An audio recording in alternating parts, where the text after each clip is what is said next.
Mga kaigsunan, mga kapatid, andito ako ngayon sa Manila Hotel. Nakikita nyo yung magandang Manila Hotel, yung kanilang Chamberlain. Chamberlain, Chandelier pala. Naalala ko si Moreno nun eh, Chamberlain, pero Chandelier. Sa harap ko po ngayon si Miss Cathy Binag. Madam, ma'am, na kasasabi nyo lang po na nag-file si Pastor Apollo Kibuloy bilang senador po ba? Bilang senador po. Ay, napakasaya ko po kasi he deserve it. Kasi at least po magkakaroon po tayo ng isang leader na talaga po ang kanyang focus is God-centered yung kanyang buhay. So alam natin na mapapabuti ang ating bayan.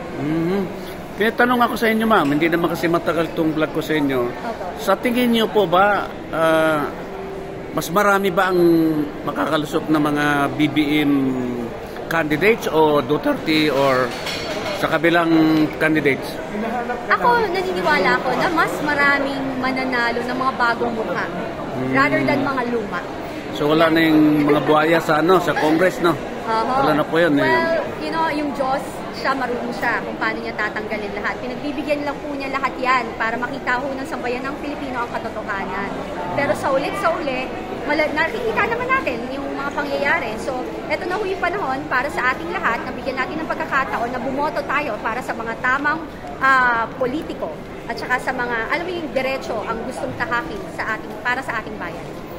Baka pwede niyong i-company ma'am yung gusto niyong manalo, ma'am, kahit sa senador lang. Ako, number one, si Congressman Marcoleta talaga ever since number one siya sa akin. Then, si Attorney Vic Rodriguez. Then, ang third ko, Pastor Kibuloy. Those are the new faces that I love and I know that they will change the politics, yung politiko sa bansa natin. Sino po, ma'am?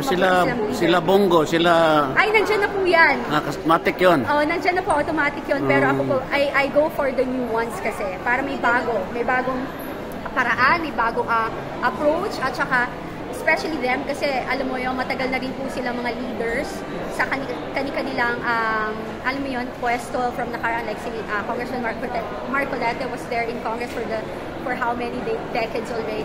Then si Pastor Kibuloy naman, he's a leader of a religious group, which is I'm party, you know, I love Jesus, I love God. So yun. Tapos si Attorney Vic Rodriguez is another lawyer and meron siyang prinsipyo at meron siyang integridad. Yun po. Ano ma'am, one last departing words para sa ating mga kababayan. Sa next year election natin po, ano po masasabi niyo ma'am? Ang masasabi ko lang is like, dapat po tayo maging mapagbasid, maging matalino at magsalita po tayo para nasa utak natin, bantayan po natin ang ating bansa at dapat po magtulungan tayo upang ito'y mapabuti. God bless everyone. Okay, maraming salamat po. Ito po si Miss Cathy Binag. Ma'am, maraming salamat po. Boboto ko rin yung mga sinasabi niyo. Yes, please. Yes, please. God bless all. Thank you. Yan po si Miss Cathy Binag, mga kaibigan, na ako'y nagpapasalamat naman sa Travel 369. God bless us all. To God be the glory. God is good.